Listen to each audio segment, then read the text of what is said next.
Hello friends, welcome my YouTube channel CD RK Saini BEd classes. देखिए, हम हमारे YouTube channel के माध्यम से पाठ योजना निर्माण कार्यक्रम के द्वारा आप सभी को बीएड, बीएसटीसी, डीएलएड आदि प्रशिक्षण के दौरान जो पाठ योजनाएं निर्मित की जाती है, उन पाठ योजनाओं के प्रारूप मैं टॉपिक, उद्देश्यों, शिक्षण बिंदुओं, शिक्षण उपकरणों के द्वारा बनाना आपको बताया जा रहा है। देखिए, जो आपका भूगोल शिक्षण है, उस भूगोल शिक्षण के अंतर्गत भूगोल शिक्षण पाठ योजना का अध्ययन हम करेंगे, जिसका आज टॉपिक रहेगा राजस्थान की मीठे पानी की झीलें। राजस्थान में अनेक मीठे पानी की झीलें हैं। उन झीलों के बारे में छात्रों को विस्तार पूर्वक अध्ययन यहां पर करवाया जाएगा। तो यदि आप हमारे YouTube चैनल पर पहली बार आए हैं तो हमारे YouTube चैनल को सब्सक्राइब करें और पास ही बने बेल आइकन के बटन को जरूर दबा देवे, जिससे हमारे YouTube चैनल पर जब भी नई पाठ योजना अपलोड की जाती है या पाठ योजना से संबंधित कोई लाइव क्लास चलाई जाती है तो उनके नोटिफिकेशन आपको मिल सके। देखिए, हम जब पाठ योजना का निर्माण करते हैं तो सबसे पहले हम श्याम पट्ट पूर्ति करते हैं। श्याम पट्ट पूर्ति के अंतर्गत हम वही विद्यालय का नाम, कक्षा, दिनांक, विषय, कालांश, समय और आपका मेन प्रकरण। जब आप पाठ योजना की डायरी बनाते हैं, लेसन प्लान बनाते हैं, तो उस समय आपको इस तरह मेंशन करना होता है। 20 सेंटर में आपको आपका प्रकरण लिखना होता है। इसके बाद देखिए, हम बनाते हैं उद्देश्य। देखिए,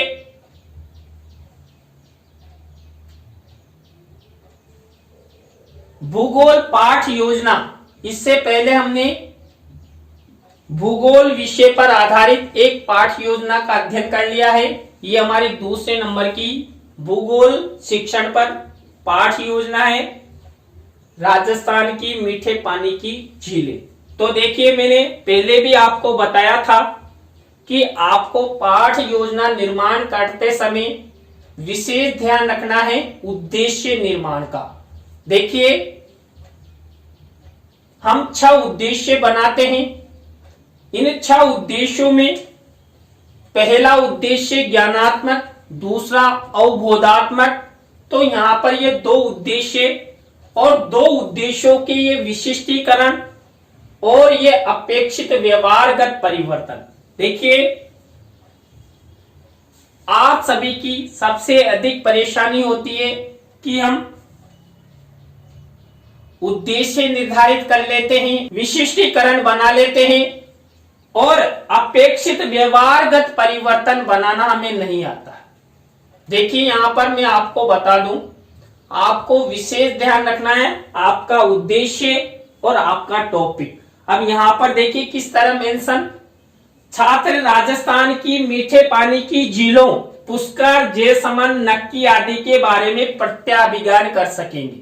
देखिए, यहां पर हम इस लेसन प्लान में राजस्थान की मीठे पानी की झीलें, ये हमारा मेन टॉपिक है और उद्देश्य हमारा ज्ञान से संबंधित, तो यह प्रत्याभिज्ञान शब्द आया है। और देखिए, इसमें हम 3 बिंदु का अध्ययन करते हैं, आप सबको पता है। तो पुष्कर झील, जैसमंद झील और नक्की झील के बारे में अध्ययन करेंगे। तो यहां पर ज्ञान से संबंधित अपेक्षित व्यवहारगत परिवर्तन बनाया हुआ है। तो आपको भी इसी तरह मेंशन करना है। इसी तरह देखिए अगले में अवबोध, समझाना, अवगत कराना, इससे संबंधित ये अपेक्षित व्यवहारगत परिवर्तन है। तो आपको भी इस तरह है। उद्देश्य विशिष्टीकरण और अपेक्षित व्यवहारगत परिवर्तन बनाने हैं। तो ये दो उद्देश्य हैं, ज्ञान, अवबोध। इसके बाद थर्ड और फोर्थ नंबर का उद्देश्य है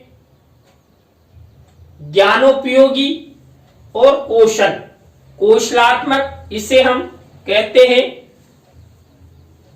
तो वही प्रक्रिया है, वही फॉर्मेट है। उद्देश्य, विशिष्टीकरण और अपेक्षित व्यवहारगत परिवर्तन। आपको वही उद्देश्य ध्यान रखना है। उद्देश्य के आधार पर आपके मेन टॉपिक को लेते हुए आपको अपेक्षित व्यवहारगत परिवर्तन बनाना है। आप अपने उद्देश्य और टॉपिक को विशेष ध्यान में रखते हुए यदि अपेक्षित व्यवहारगत परिवर्तन बनाते और विशेष सेंटेंस का ध्यान रखते हैं तो आपके ये अपेक्षित व्यवहारगत परिवर्तन बिल्कुल भी गलत नहीं होंगे। इसके बाद फोर्थ और फिफ्थ और सिक्स है अभिरुचि, अभिवृत्ति। देखिए वही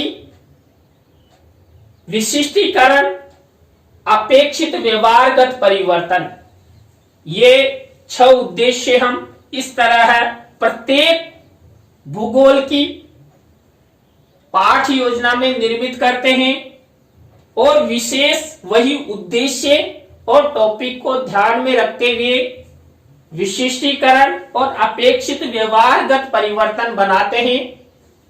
तो ये 6 उद्देश्य हुए। इसके बाद हम कक्षा शिक्षण सहायक सामग्री, सामान्य शिक्षण सहायक सामग्री, विशिष्ट शिक्षण सहायक सामग्री। देखिए सामान्य के बारे में तो हर पाठ योजना में मेरे द्वारा आपको बताया जा रहा है। विशिष्ट शिक्षण सहायक सामग्री होती है इस पाठ योजना के निर्माण के समय हम क्या क्या विशिष्ट शिक्षण सहायक सामग्री प्रयोग में करेंगे। इस पाठ योजना के कक्षा कक्ष में प्रस्तुतिकरण के समय हम क्या प्रयोग करेंगे। देखिए यहाँ पर चार्ट और चित्र का हम प्रयोग करेंगे, ये भी हम आगे बताएंगे। इसके बाद पूर्व ज्ञान आता है। छात्र राजस्थान की मीठे पानी की झीलों के बारे में सामान्य जानकारी रखते हैं। इसके बाद आपकी मेन पाठ योजना शुरू होती है और वो शुरू होती है पहले शिक्षण बिंदु से, प्रस्तावना से। और प्रस्तावना यदि आपकी अच्छी है, प्रस्तावना के प्रश्न आपने अच्छे बनाए हैं तो आपकी पाठ योजना भी अच्छी हो सकती है। मैंने आपको कई बार बताया है कि प्रस्तावना के प्रश्नों में तारतम्यता होती है, जिगजैग होता है। जो छात्रों से उत्तर मिलता है उसी से हम प्रश्न बनाते हैं और अंतिम प्रश्न हमारा समस्यात्मक होता है। देखिए यहाँ पर पहला प्रश्न, प्यास लगने पर हम क्या पीते हैं? पानी पीते हैं। और पानी से ही हमारा अगला प्रश्न, पानी कितने प्रकार का होता है? 2 प्रकार का होता है। तो पानी के 2 प्रकारों के नाम बताओ, मीठा पानी और खारा पानी। इसके बाद इसी से अगला प्रश्न है, मीठा पानी हम कहां कहां से प्राप्त कर सकते हैं? झीलों से, नदियों से, बावड़ियों आदि से। तो इससे ही अगला प्रश्न बना, राजस्थान की मीठे पानी की झीलों के बारे में आप सब क्या जानते हो? तो ये हमारा समस्यात्मक प्रश्न हो गया। इस तरह आपको प्रस्तावना के 3 से 5 प्रश्न बनाने होते हैं।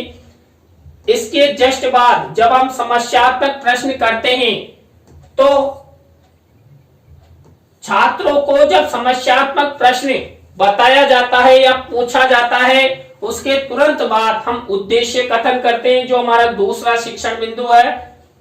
बच्चों आज हम सब राजस्थान की मीठे पानी की झीलें जैसे पुष्कर, जयसमंद, नक्की आदि झीलों के बारे में विस्तार पूर्वक अध्ययन करेंगे।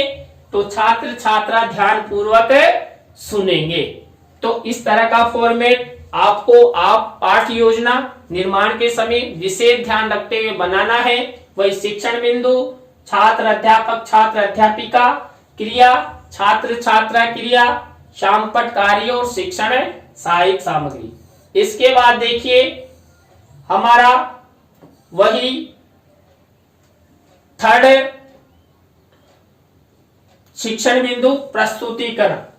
अब मैंने आपको पहले जब मैंने पाठ योजना बताई थी उसमें भी बताया था, प्रस्तुतिकरण में हम भूगोल शिक्षण पाठ योजना में 3 मुख्य शिक्षण बिंदु लेते हैं। किसके अंतर्गत? प्रस्तुतिकरण के अंतर्गत।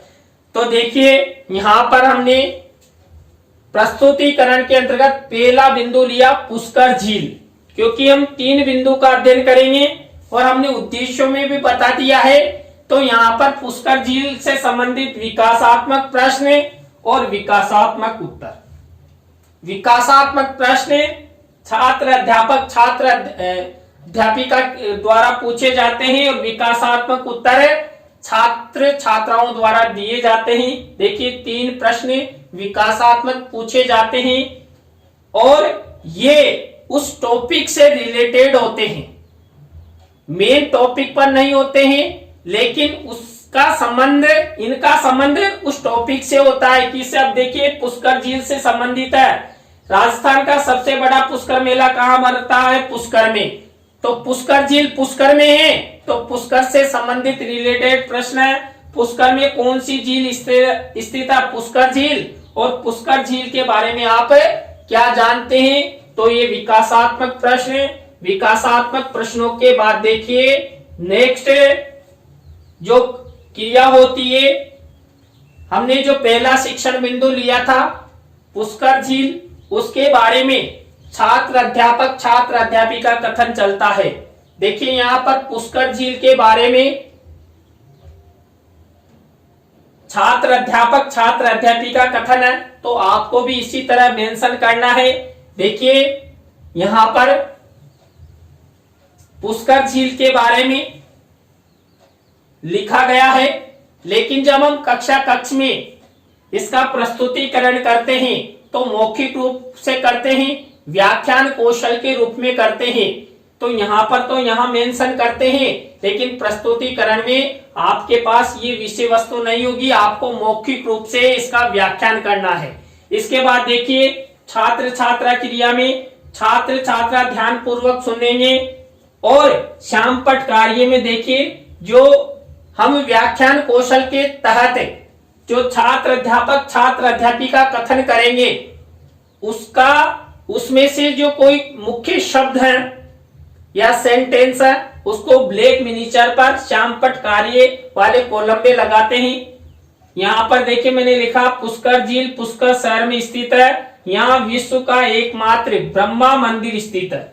अब देखिए पुष्कर झील का शिक्षण सहायक सामग्री में मिनीचर लगाया गया है। अब देखिए आपको भी इसी तरह इस वाले कॉलम में मिनीचर लगाना है। इसके जस्ट बाद देखिए अब हमें जो अभी हमने ये छात्र अध्यापक छात्र अध्यापिका कथन किया, इसमें से ही हम बोध प्रश्न पूछेंगे। अब बोध प्रश्न हम 3 से 5 प्रश्न पूछ सकते हैं। यहाँ पर मेरे द्वारा 4 प्रश्न पूछे गए हैं और यहाँ पर बोध उत्तर लिखे गए हैं। तो आपको भी जो आपने छात्र अध्यापक छात्र अध्यापिका कथन किया किससे संबंधित? पुष्कर झील से संबंधित, उसमें से 3 से 5 प्रश्न बनाने हैं। तो ये आपका पहला शिक्षण बिंदु कंप्लीट हुआ। इसके बाद सेकंड शिक्षण बिंदु देखिए, सेकंड शिक्षण बिंदु है हमारा जय संबंध झील। अब वही प्रक्रिया चलेगी। सबसे पहले विकासात्मक प्रश्न, छात्र अध्यापक छात्र अध्यापिका क्रिया और बोध प्रश्न। प्रत्येक शिक्षण बिंदु में यही प्रक्रिया यही स्टेप चलती है। वही यहाँ पर विकासात्मक प्रश्न है, विकासात्मक उत्तर। इसके जस्ट बाद वही हम क्या कर देंगे?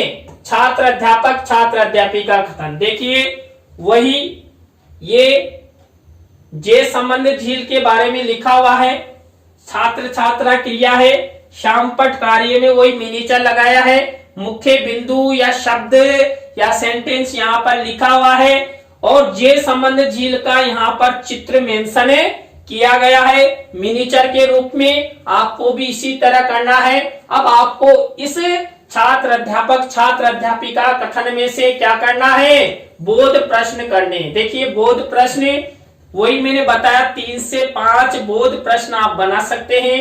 तो यहाँ पर मैंने फिर से 4 प्रश्न बोध प्रश्नों के रूप में लिए हैं। ये बोध प्रश्न, ये बोध उत्तर। बोध प्रश्न छात्र अध्यापक छात्र अध्यापिका द्वारा पूछे जाते हैं और उत्तर छात्रों द्वारा दिए जाते हैं। ये 2 शिक्षण बिंदु हमारे कंप्लीट हो चुके हैं। हमारा 3rd शिक्षण बिंदु देखिए नक्की झील। नक्की झील के बारे में वही विकासात्मक प्रश्न, फिर छात्र अध्यापक छात्र अध्यापिका कथन और फिर वही बोध प्रश्न। यही स्टेप तीनों शिक्षण बिंदुओं में हमारी चली। तो वही 3 मैंने विकासात्मक प्रश्न किए हैं और 3 विकासात्मक उत्तर यहाँ पर लिखे गए हैं। इसके जस्ट बाद देखिए वही छात्र अध्यापक छात्र अध्यापिका कथन आ चुका है और वही छात्र छात्रा क्रिया, वही श्यामपट्ट कार्य, मुख्य बिंदु, सेंटेंस या शब्द को मैंने ब्लैक मिनिएचर पर लिख दिया है और नक्की झील का मैंने यहाँ पर चित्र मेंशन किया है। तो आपको भी इसी फॉर्मेट में इस तरह भूगोल शिक्षण पाठ योजना के अंतर्गत 3 शिक्षण बिंदुओं को लेते हुए किसमें, प्रस्तुतिकरण में। देखिए पहला प्रस्तावना, उद्देश्य कथन और 3rd प्रस्तुतिकरण। प्रस्तुतिकरण में हमने 3 शिक्षण बिंदु लिए, तीनों झीलों के बारे में हमने अध्ययन किया। इसके जस्ट बाद हमारा नेक्स्ट देखिए ये नक्की झील में से बोध प्रश्न आ गया। अब इन बोध प्रश्नों के बाद हमारा चौथा शिक्षण बिंदु आता है पुनः आवृत्ति प्रश्न। पुनः आवृत्ति प्रश्न जो हमने 3 शिक्षण बिंदु लिए थे और 3 शिक्षण बिंदुओं में हमने जो बोध प्रश्न किए थे उन्हीं बोध प्रश्नों का रिपीटेशन करते हैं। यहाँ पर 5 बोध पुनः आवृत्ति प्रश्न पूछा जा सकता है। देखिए यहाँ पर मेरे द्वारा 5 पुनः आवृत्ति प्रश्न पूछे गए हैं। ये प्रश्न, ये उत्तर और वही फॉर्मेट। आपको भी इसी तरह पाठ योजना निर्माण करते समय ध्यान रखना है। इसके जस्ट बाद हमारी नेक्स्ट स्टेप आती है मूल्यांकन प्रश्न। मूल्यांकन प्रश्नों में हम 3 तरह के प्रश्न लेते हैं। सही विकल्प का चुनाव कीजिए, रिक्त स्थानों की पूर्ति कीजिए, एक पंक्ति में उत्तर दीजिए। आप यहाँ पर प्रश्न चेंज भी कर सकते हैं। जैसे रिक्त स्थानों की पूर्ति की जगह सत्य असत्य वाले ले सकते हैं, एक पंक्ति में के स्थान पर एक शब्द वाले ले सकते हैं। तो ये हुआ मूल्यांकन प्रश्न। अब प्रत्येक तरह के प्रश्न में जो हमने 3 तरह के प्रश्न लिए, इसमें 2-2 प्रश्न हमारे द्वारा लिए गए हैं और ब्लैक शीट पर मिनिएचर के ऊपर सिल्वर कलर के पेन से लिखे हुए। आपको भी इसी तरह ब्लैक शीट लगानी है और सिल्वर कलर के पेन से लिखना है। तो और जब देखिए आपका फाइनल लेसन होता है उस समय आपको ये मूल्यांकन प्रश्न लपेट श्याम फलक पर लिखकर ले जाना होता है। वहां पर पहले से लिखे होते हैं तो झट से। और देखिए एक चीज और बता, आपको यहां पर उत्तर मेंशन नहीं करना। जब इसका प्रस्तुतिकरण करते हैं तो उस समय उत्तर मेंशन छात्रों से पूछकर मेंशन करते हैं। देखिए यहाँ पर मैंने किसी का उत्तर नहीं लिखा। तो पाठ योजना निर्माण के समय आपको भी किसी भी तरह के उत्तर मेंशन नहीं करने हैं। इसके बाद हमारी 6ठी स्टेप आती है गृह कार्य। वही गृह कार्य श्यामपट्ट के माध्यम से दिया जाता है। तो यहाँ पर छात्र अध्यापक छात्र अध्यापिका श्यामपट्ट पर गृह कार्य लिखेगा लिखेगी और वही श्यामपट्ट का मिनिएचर यहाँ पर लगाया हुआ है। सिल्वर कलर के पेन से प्रश्न लिखा हुआ है और यहाँ पर हम एक निबंधात्मक प्रश्न 1 या 2 प्रश्न दे सकते हैं। मेरे द्वारा एक प्रश्न दिया है, राजस्थान की मीठे पानी की 2 झीलों का विस्तार पूर्वक वर्णन कीजिए। तो इस तरह ये हुई आपके भूगोल शिक्षण आधारित पाठ योजना राजस्थान के मीठे पानी की झीलें। आपको आज के लेसन की क्लास कैसी लगी कमेंट्स में हमें जरूर बताएं। अच्छी लगी हो ना तो अपने मित्रों सहपाठियों को जरूर शेयर करें। नए लेसन प्लान के साथ CDRK सैनी B.Ed क्लासेस पर आपसे फिर मिलेंगे।